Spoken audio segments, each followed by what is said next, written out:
ॐ अज्ञानतिमिरान्धस्य ज्ञानाञ्जनशलाकया चक्षुरुन्मिलितं येन तस्मै श्रीगुरवे नमः। वाञ्छाकल्पतरुभ्यश्च कृपा सिन्धुभ्येव च पतितानां पावनेभ्यो वैष्णवेभ्यो नमो नमः। नमो महावदन्याय कृष्ण प्रेम प्रदायते कृष्णाय कृष्ण चैतन्य नाम्ने गौरत्विषे नमः। हे कृष्ण करुणा सिंधो दीनबंधो जगत्पते गोपेश गोपिका कांत राधा कांत नमोस्तुते।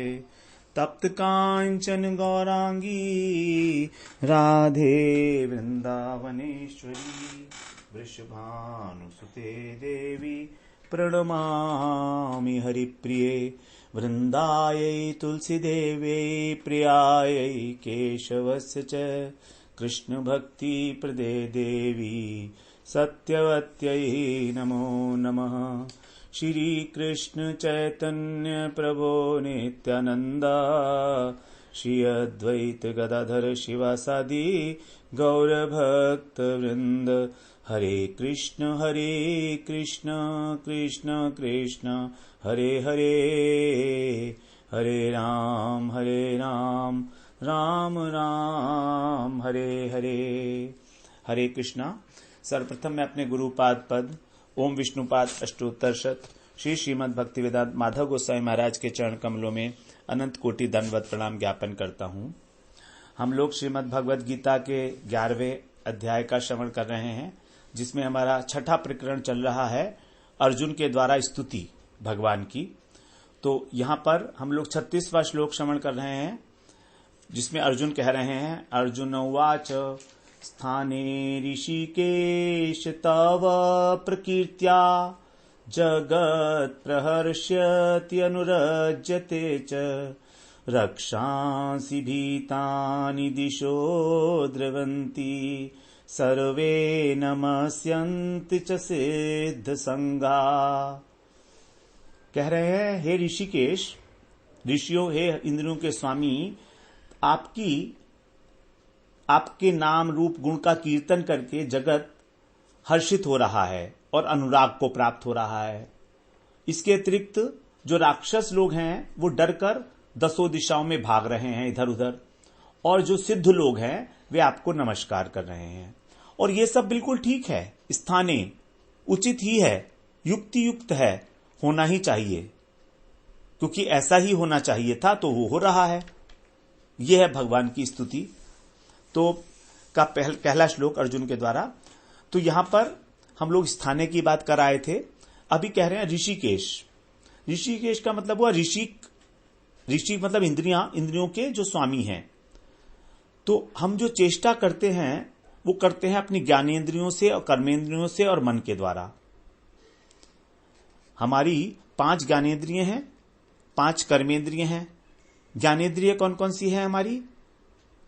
कर्ण, चक्षु, त्वचा, जिह्वा और नासिका। ये 5 हमारी ज्ञानेंद्रिय हैं, जिनसे हम लोग बाहर की वस्तुओं का ज्ञान ग्रहण करते हैं। वास्तव में हमारा इस जगत के साथ जो संबंध है वो इन 5 ज्ञानेंद्रियों के द्वारा है। यदि हम नेत्र नहीं होंगे तो सुनेंगे, देखेंगे कैसे? कान नहीं होंगे तो सुनेंगे कैसे? त्वचा नहीं होगी तो स्पर्श कैसे करेंगे? सूंघेंगे कैसे अगर नासिका नहीं है? और जिह्वा नहीं है तो रस कैसे मिलेगा? तो 5 विषयों को हम लोग 5 ज्ञानेंद्रियों के द्वारा ही ग्रहण करते हैं, शब्द, रूप, रस, स्पर्श, गंध। और 5 कर्मेंद्रिय हैं हमारी, वाक, पाद, पाणी, उपस्थ और पायु। वाक का मतलब वाणी, पाद का मतलब पैर, पाणी माने हाथ, उपस्थ मतलब हमारी जननेंद्रिय, और पायु मतलब जो हमारा मल द्वार है उसको पायु बोलते हैं। तो मूत्र द्वार और मल द्वार, उपस्थ और पायु। तो इनमें से ये 5 कर्मेंद्रिय हैं। जो कर्म किए जाते हैं वो इन्हीं के द्वारा किए जाते हैं। वाणी के द्वारा कर्म होता है, हाथ के द्वारा, पैर के द्वारा, और मूत्र द्वार मल द्वार के द्वारा, उपस्थ और पायु के द्वारा। तो इस प्रकार से, और मन को भी इसी में लिया गया है। यद्यपि मन इन सब का राजा है, लेकिन मन को भी ज्ञानेंद्रिय ही कहा गया है, तो इंद्रिय कहा गया है, तो भगवान ही इनके मालिक हैं। अब इनके द्वारा जो भी चेष्टा होनी चाहिए, वास्तव में अपने मालिक की सेवा। हमारी इंद्रियों के मालिक हम नहीं हैं, वरना भगवान का नाम ऋषिकेश क्यों होगा। तो इन इंद्रियों के द्वारा जो भी चेष्टा होनी चाहिए, वास्तव में वो भगवान के लिए होनी चाहिए थी। तो कह रहे हैं कि अंतर्यामी रूप से आप जो सब जानते हैं, आप इस बात को कि हमारे दृष्टिकोण में कोई बात अच्छी हो रही है या कोई बात बुरी हो रही है, कहीं पर जन्म हो रहा है, कहीं पर मृत्यु हो रही है, क्योंकि जगत सारा द्वंदात्मक है। तो जहां पर जन्म है वहां पर मृत्यु भी होगी, सुख है तो दुख भी होगा। तो ये होना ठीक ही है, ऐसा ही होना चाहिए।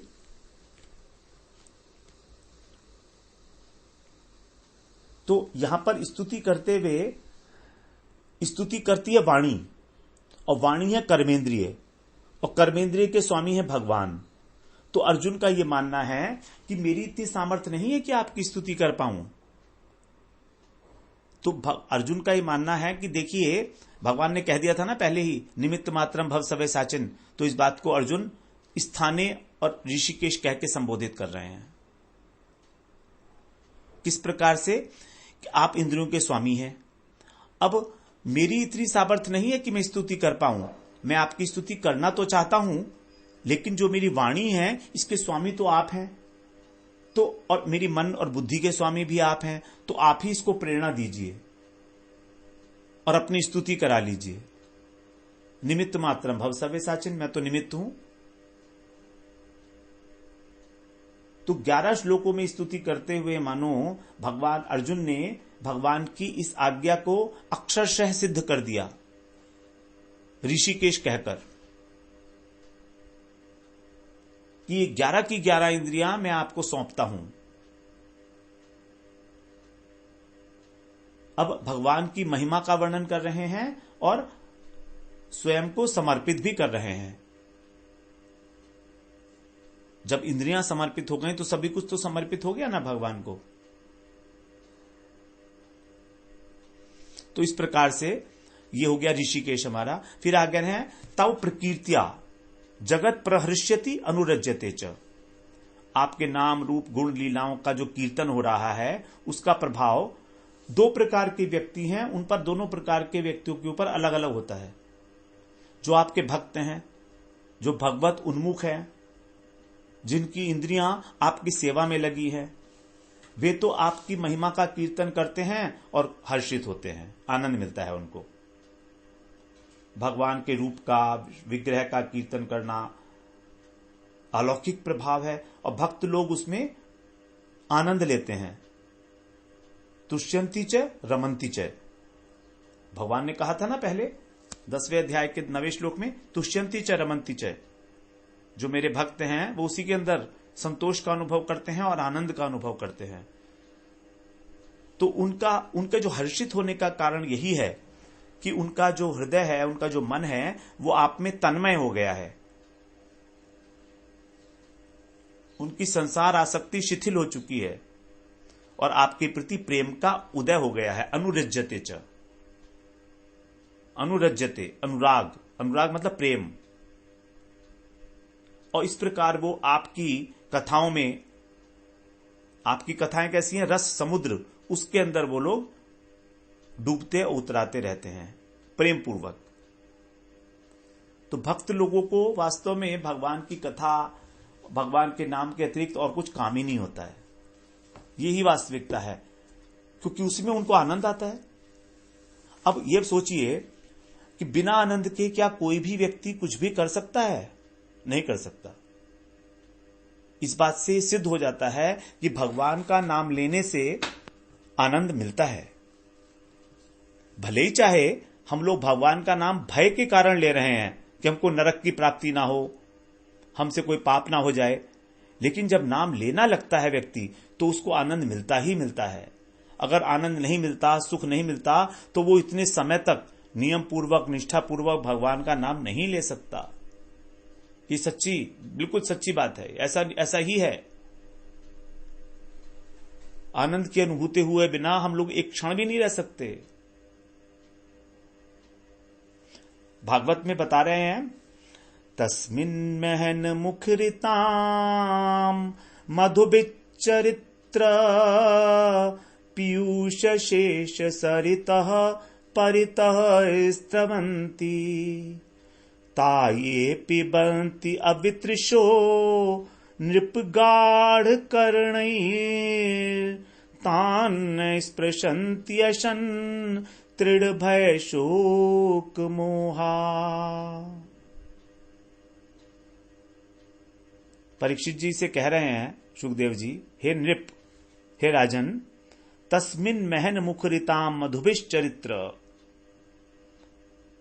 महन मुखरिताम, महापुरुषों के मुख से निस्सृत, मधु भी, जो भगवान के मधुर चरित्र हैं, भगवान के मधुर चरित्र जो भगवान के भक्तों के मुख से निकलते हैं, वो कैसे हैं? पीयूष, अमृत की भांति है। अशेष पीयूष, ऐसा अमृत जिसका कभी अंत ही नहीं है।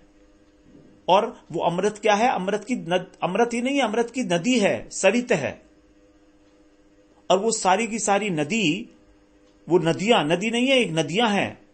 परितः स्रवंती, परितः स्रवंती, परितः का मतलब चारों ओर से। तो भगवान की हरि कथाओं की जो नदियां हैं, वो चारों ओर से प्रवाहित हो रही हैं।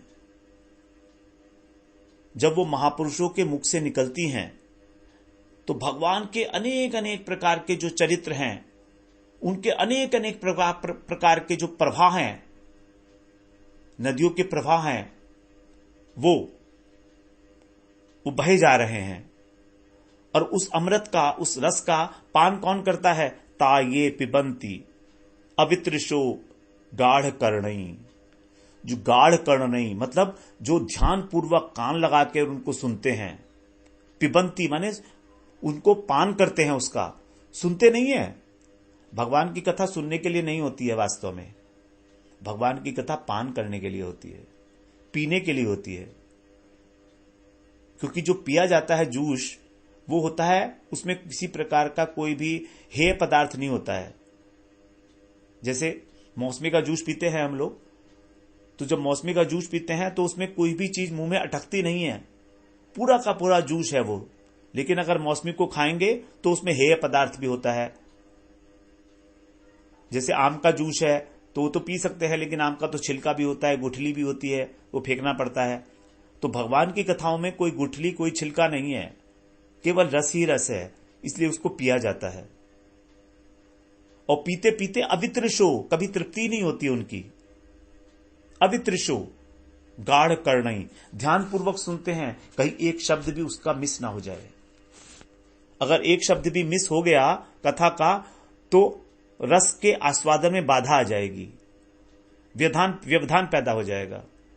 इस प्रकार से एक एक शब्द को, भगवान की हरि कथाओं को इतना ध्यान पूर्वक अपने कानों से वो लोग पीते हैं। जो लोग भी पीते हैं, ता ये पिबंती, जो लोग पीते हैं उनके लिए, ता न स्पृशंती, उनको स्पर्श नहीं कर सकता। बहुत सारी चीजें जो आगे बता रहे हैं उनको स्पर्श नहीं कर सकती। अशन, तृण, भय, शोक और मोह। अशन और तृण, भूख और प्यास, भूख और प्यास उनको स्पर्श नहीं करती। सुखदेव जी ने जब कहा था परीक्षित से भागवत की कथा सुनाते हुए कि अब 4 दिन हो गए हैं राजन, आप थोड़ा सा जलपान कर लीजिए, भूख प्यास लगी होगी आपको। 4 दिन तक उन्होंने कुछ भी नहीं खाया था, ना कुछ पिया था, लगातार कथा चल रही थी। तो राजन क्या कहते हैं, भगवान क्या कहते हैं, वो परीक्षित जी कहते हैं कि आप इतनी अच्छी हमें कथा सुना रहे हैं भगवान की, तो भूख और प्यास लगने का तो प्रश्न ही नहीं है।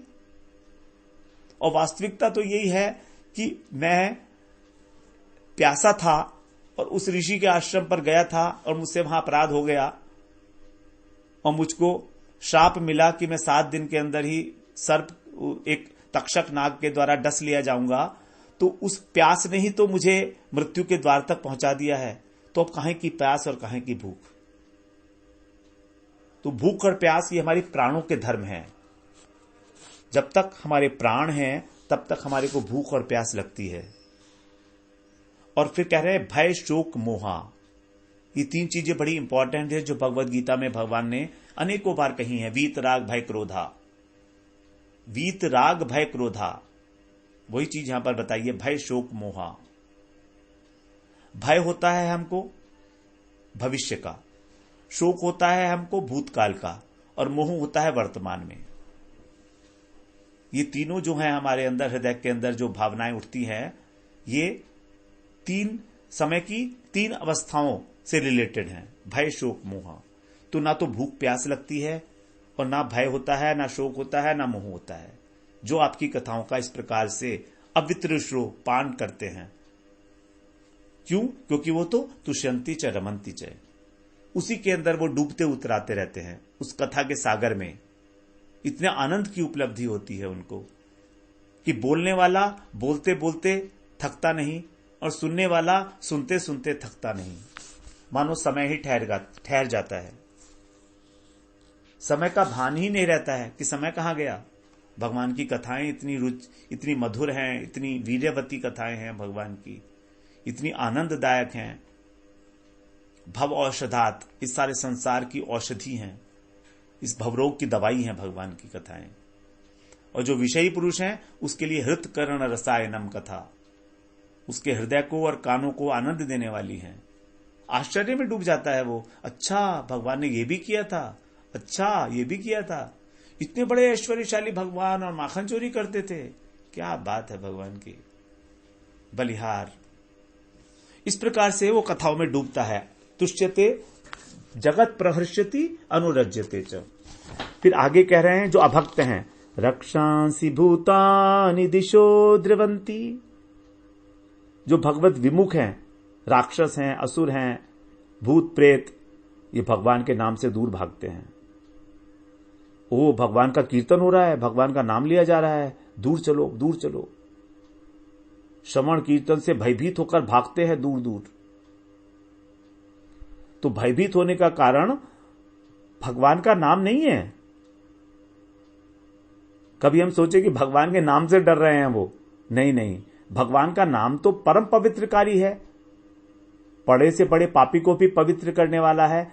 तो भगवान का नाम डरावना नहीं है, बल्कि ये उनके अपने घोर पाप हैं, उनकी अपनी दुष्कृतियां हैं, जिसके कारण वो भगवान के परम मधुर परम मंगलमय नामों को श्रवण करने में स्वयं को असमर्थ पाते हैं, सुन नहीं पाते भगवान का नाम, अपने पापों के कारण टिक नहीं पाते उस जगह पर। उनकी चित्तवृत्ति बिल्कुल दूषित है, इतने अधिक दूषित है कि वो भगवान का नाम उनको कड़वा लगता है। सुकृति नहीं है उनकी। जब तक सुकृति नहीं होगी तब तो भगवान का नाम प्यारा नहीं लगेगा। मुंह पर आने की तो मुख पे आने की, जीभ पर आने की तो बात छोड़ दीजिए। तभी तो शास्त्रों में कहा गया यत जिह्वाग्रे वर्तते नाम तुभ्यम। देवयानी जी कह रही हैं, जिसकी जिह्वा के अग्रभाग पर भी आपका नाम हो जाता है, वो इतना परम परम सौभाग्यशाली हो जाता है, मानो उसने सारे जप कर लिए, तप कर लिए, सारे वेदों का अध्ययन कर लिया। चांडाल से चांडाल व्यक्ति भी परम शुद्ध माना जाता है, इतना पवित्रकारी है भगवान का नाम। उस नाम से वो लोग भागते हैं, कारण दुष्कृति, पिछले जन्मों के पाप, अनंत अनंत पाप, और इसी जन्म में भी वही उसी प्रकार के पाप करने की इच्छा, विषय भोगों की इच्छा। और यदि किसी कारणवश वो रुक जाते हैं, वहां टिक जाएं भगवान का नाम सुनने के लिए, हरि कथा सुनने के लिए, तो उनका उद्धार हो जाता है। किसी कारणवश, किसी की कृपा हो गई, कौतूहलवश, किसी के साथ आए थे, जबरदस्ती कथा सुन ली। और ऐसा हम लोगों के जीवन में कई बार हुआ है। हम लोग जो भजन में आगे आए हैं वो कैसे आए हैं? किसी वैष्णव की कृपा से। अचानक किसी के मुख से कुछ वाणी सुन ली, हृदय को छू गई और पहुंच गए वहां पर। हरि नाम ले लिया, गुरु जी से मिल लिए। किसी न किसी के माध्यम से ही हम गुरु तक पहुंचते हैं। अपने आप से गुरु तक नहीं पहुंचा जा सकता। भगवान का नाम ऐसे ही नहीं मिल जाता किसी को भी। बड़े सौभाग्यशाली हैं जिनको भगवान का नाम मिलता है गुरु के मुख से। परम परम सौभाग्यशाली हैं वो लोग। तो यदि भगवान के नाम में थोड़ी सी भी लेश मात्र भी रुचि देखी जा रही है तो समझ लीजिए हमारी सुकृतियां हैं, और हमें उन सुकृतियों का लाभ उठाना चाहिए, उनको आगे बढ़ाना चाहिए, वरना तो वो अपना फल देके खत्म हो जाएंगी। अब फिर पता नहीं कब हमारी सुकृति उतनी सुकृति कभी इकट्ठी होंगी कि नहीं होंगी जो हमें साधु संग करा पाए। तो शास्त्रों में ऐसे ऐसे उदाहरण भरे पड़े हैं कि थोड़ा सा भी संग करने से साधु का उद्धार हो गया है। थोड़ी देर का साधु संग जीवन में क्रांतिकारी परिवर्तन हो जाता है। रत्नाकर डाकू, व्याध जिनको नारद जी मिले, ध्रुव महाराज जा रहे थे, नारद जी मिले, साधु संग हो गया, गुरु मंत्र दे दिया, परम भक्त बन गए। अजामिल, रत्नाकर डाकू वाल्मीकि ऋषि बन गए। मरा मरा मरा मरा जप कर, उल्टा नाम जपत हरि लीना, वाल्मीकि भय ब्रह्म समाना। इस प्रकार यह है भगवान की महिमा। तो यहां पर एक ही प्रकार की वस्तु को ग्रहण करने से दो प्रकार की प्रतिक्रियाओं का वर्णन हो रहा है। वस्तु एक ही है, भगवान का नाम, गुण, रूप इत्यादि, और उसको जब ग्रहण किया जा रहा है हमारी इंद्रियों के द्वारा तो दो प्रकार की प्रतिक्रिया हो रही है। एक तो वहां पर उसमें प्रेम को प्राप्त हो रहा है और दूसरा वहां से भय से भाग रहा है। तो दोनों परस्पर विरोधी भाव हैं और वो युगपत एक साथ ही देखे जा रहे हैं। विरोधी धर्मों का समावेश हो रहा है, लेकिन ये भी कह रहे हैं वो ठीक ही है, स्थाने ऋषिकेश, युक्ति संगत है। क्योंकि जैसी रही भावना जैसी, प्रभु मूरत देखी तिन तैसी। जिस प्रकार की जिसकी जैसी भावना है वो भगवान को उसी रूप में ग्रहण करता है। जब भगवान राम अयोध्या में जनक जी के यहां स्वयंवर के लिए गए थे तो उनका अलग अलग प्रकार से, सबने अलग अलग प्रकार से दर्शन किया था। जिसकी जैसी भावना थी उसने उसी प्रकार से दर्शन किया था भगवान राम का जनक जी की सभा में। उसी प्रकार से जब कृष्ण और बलराम कंस की रंगशाला में प्रवेश किए थे तो श्रीमद् भागवत पुराण में उसका वर्णन है। अनेक अनेक प्रकार के लोगों ने अनेक अनेक प्रकार से भगवान का दर्शन किया, और भगवान के अंदर जो रसिक शेखर हैं, जिनके अंदर 5 रस और 7 गौण रस, 5 मुख्य रस और 7 गौण रसों का समावेश है, उन 12 के 12 रसों का वहां पर आस्वादन किया गया, अलग अलग व्यक्तियों के द्वारा अलग अलग प्रकार का रस। जो जैसा था उसने उसी रस का आस्वादन किया। हम लोग उस श्लोक को श्रवण करते हैं 10वें अध्याय का, 10वें स्कंद का 43वें अध्याय का 43rd का 17वां श्लोक है। मल्लानाम शनिनाम नरवर है स्त्रीणाम स्मरो मूर्तिमान गोपानाम स्वजनो असताम क्षितिभुजाम शास्ता स्वपित्रो शिशु मृत्युर्भोजपतेर्विराड विदुषाम तत्त्वं परम योगिनाम वृषणीनां परदेवता इति विदितो रंगम गतः साग्रजः। 12 रसों का समावेश कृष्ण के अंदर। रसिक शेखर, रसराज, रसिक चूड़ामणि है ना कृष्ण। 5 मुख्य रस और 7 गौण रस। शांत, दास्य, सख्य, वात्सल्य और मधुर, ये तो 5 मुख्य रस हैं। और अद्भुत, हास्य, करुण, वीर, भयानक, रौद्र और विभत्स, ये हमारे 7 गौण रस हैं। तो जब रंगभूमि में पधारे भगवान बलराम जी के साथ, तो क्या हुआ? मल्ला नाम जो मल्ल थे, जो पहलवान लोग थे वहां पर, उनने भगवान को कैसा देखा? अशनी। अशनी का मतलब जैसे भगवान का हृदय लोहे का, शरीर लोहे का बना हो, वज्र का बना हो। अशनी का मतलब होता है वज्र, वज्र की भांति पहलवानों ने। तो यहां पर वीर रस का आस्वादन है। और निर्णाम नरवरह, जो सामान्य पुरुष थे, उन्होंने एक श्रेष्ठ पुरुष की भांति देखा भगवान को। नरवरह, नरों के अंदर जो श्रेष्ठ है, वरेण्य है, तो अद्भुत रस का यहां पर आस्वादन है। उसके बाद स्त्रियों ने कैसे देखा? साक्षात कामदेव। स्त्री नाम स्मरो मूर्तिमान, स्मर का मतलब कामदेव, तो मधुर रस हो गया यहां पर।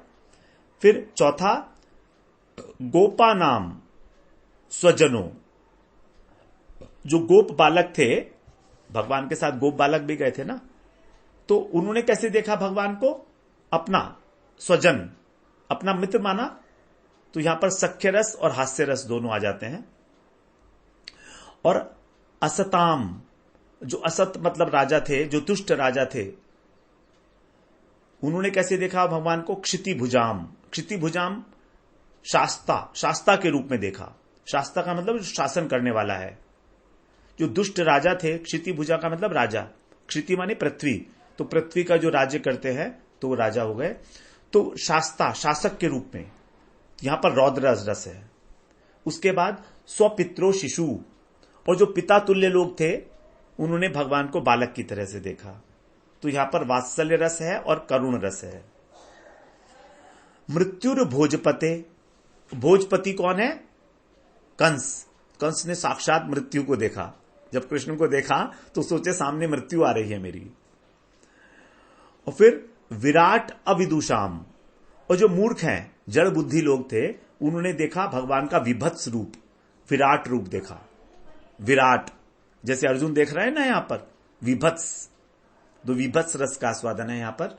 उसके बाद तत्वम परम योगी नाम, और जो योगी हैं, उन्होंने परम तत्व के रूप में देखा भगवान को। भगवान क्या है? अद्वैय ज्ञान पर तत्व है, उन्होंने परम तत्व के रूप में देखा। इसी प्रकार आगे कह रहे हैं वृष्णि नाम पर देवता, जो वृष्णि लोग हैं, उन्होंने अपने इष्ट देवता के रूप में देखा। इष्ट, हमारे इष्ट है कृष्ण, पूजनीय है हमारे, तो यहां पर दास्य रस है। तो इस प्रकार से वीर रस, अद्भुत, मधुर, सख्य, हास्य, रौद्र, वात्सल्य, करुण, भयानक, विभत्स, शांत और दास्य, 5 मुख्य रस और 7 गौण रस। इस प्रकार 12 रसों का आस्वादन किया गया जब भगवान बलराम जी के साथ कंस की रंगशाला में प्रवेश किया। तो यहां पर वही बात कह रहे हैं कि जो आपके भक्त हैं, वो तो आपका कीर्तन करके आनंद की प्राप्ति कर रहे हैं, और जो अभक्त हैं, वो आपसे दूर भाग रहे हैं अपने पापों के कारण, 10 दिशाओं में भाग रहे हैं, परेशान है, भय से व्याकुल है। इस प्रकार से हम लोगों ने बात की। अभी कल हम चर्चा करेंगे थोड़ा सा सर्वे नमस्यन्ति च सिद्ध संघा के विषय में, और फिर 37वें श्लोक में प्रवेश करेंगे। वांछा कल्पतरुभ्यश्च कृपा सिन्धुभ्यैव च पतितानां पावनेभ्यो वैष्णवेभ्यो नमो नमः।